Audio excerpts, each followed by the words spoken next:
Gente, eu sou o Matheus Vasconcelos e está começando mais um vídeo aqui neste canal, tá certo? Então já deixa o seu like, se inscreve aí, que é para ajudar a divulgar o canal, beleza? Então roda a vinheta aí, editor, diretor, aqui no caso.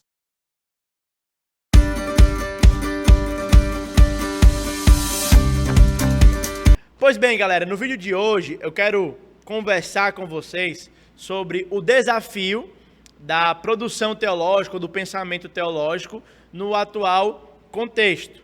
Eu estou me baseando aqui neste livro do Millard Erickson, na sua teologia sistemática, na parte ainda de prolegômenas, né, de preparação à sua teologia. Ele apresenta desafios do contexto teológico atual. Na verdade, ele apresenta 9, mas eu tentei sintetizar aqui os 3 que eu julgo mais importantes para a gente conversar e tentar, então, refletir sobre como isso deve influenciar ou mudar a nossa postura na nossa lida teológica, obviamente, aqueles que se interessarem. A primeira coisa que ele coloca, que eu quero destacar aqui para vocês, é que hoje, no atual contexto, nós temos uma ausência de grandes teologias, certo? De uma teologia mais dominante, tá certo? Uma teologia única, como se tinha, por exemplo, na época de Agostinho, em que todo teólogo, todo estudante de teologia, ele teria que estudar e considerar a obra de Agostinho para que ele fosse considerado um teólogo, né, em processo de formação. Toda a universidade, ela tinha essa mesma grade, essa mesma estrutura, por assim dizer.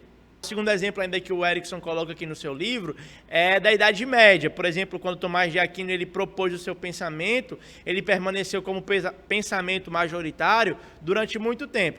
É somente ali nos idos da modernidade e pós-modernidade que nós temos então esse boom, essa explosão de novos conhecimentos e de novas teologias que acabam então dificultando essa proeminência de grandes escolas teológicas ou de grandes teologias.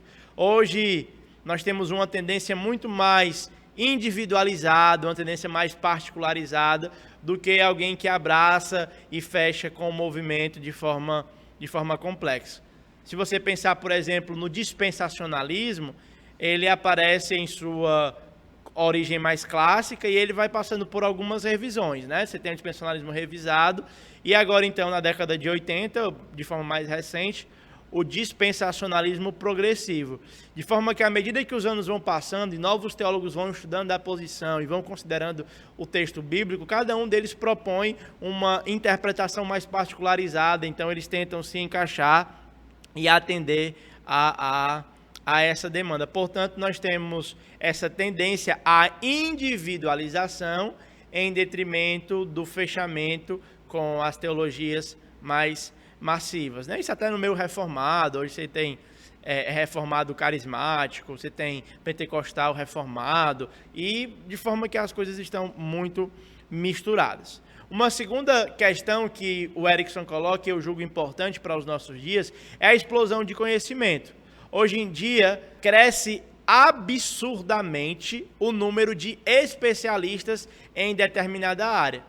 De forma que você já encontra programas de formação para quem quer ser especialista em grego, para quem quer ser especialista em hebraico, para quem quer ser especialista em grego de João, por exemplo, alguém quer ser especialista no grego de João, no grego de Paulo, e à medida que os homens vão se aprofundando, vão se especializando, nós temos muito a ganhar. Esse é um ponto muito positivo da teologia, porque cada vez mais nós temos a ideia de mergulhar mais fundo em pontos mais específicos da teologia.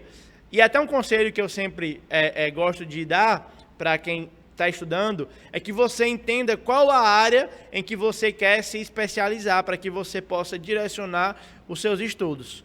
Obviamente você não vai conseguir abarcar, né, toda a complexidade, tudo aquilo que é a teologia, embora seja importante que você conheça em categorias gerais e saiba o bastante para poder emitir a sua posição ou coisas nesse sentido. Mas é importante que você saiba, então, qual área se especializar. Por exemplo, eu tenho, então, algumas áreas que eu acho interessante, que me interessam a pesquisa, então, para que eu possa me aprofundar mais nelas, embora eu não negligencie as outras, mas então seria alguém mais destinado ao estudo delas.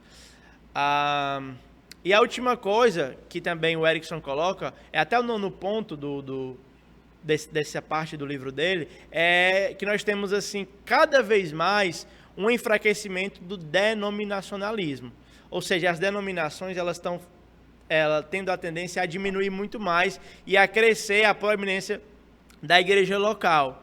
Tá certo? Eu não quero discutir muito sobre isso, mas eu falo principalmente para você que é líder, que trabalha com esses movimentos de denominação. A gente precisa tentar entender como é que a denominação agora ela não vai mais ser algo que vai ditar o ritmo da igreja local, mas que ela vai servir como um suporte, um apoio para que a igreja local possa se desenvolver. E na denominação você encontrar então um ponto comum, né, um ponto estratégico para abertura de novas igrejas, para sustento de missionários no campo e também para uma unificação de pontos teológicos gerais. Obviamente é muito difícil que você consiga hoje construir uma denominação que tenha uma crença única, fechada, e à medida que isso cresce, nós temos as particularidades das regiões, a globalização e uma série de fatores que vão dificultar a unificação de pontos mais específicos como se tinha antigamente, tá bom? Então são algumas pequenas ponderações a respeito do cenário teológico atual. Vocês percebem alguma coisa que eu não comentei? Concordam, discordam? Participa aí do chat, é bem legal interagir com vocês, beleza? Eu vou tentar trazer mais algumas coisas aqui do livro do Erickson depois para vocês, colocando alguns comentários meus e alguns pensamentos e construindo algumas reflexões sobre isso, tá bom? Então manda esse vídeo aí para o teólogo da sua igreja, para aquela pessoa que gosta de teologia, aquela pessoa que está começando talvez aí os seus estudos, para que ela possa então ter uma noção mais ou menos do que ela vai encontrar na frente. E fica aí, gente, a recomendação aqui desse livro, ó, Teologia Sistemática do Millard Erickson, talvez uma das melhores teologias que a gente tem em língua portuguesa, tá bom? Então aí, forte abraço, se inscreve no canal e compartilha esse vídeo aí. Valeu, galera, até o próximo vídeo. Tchau, tchau.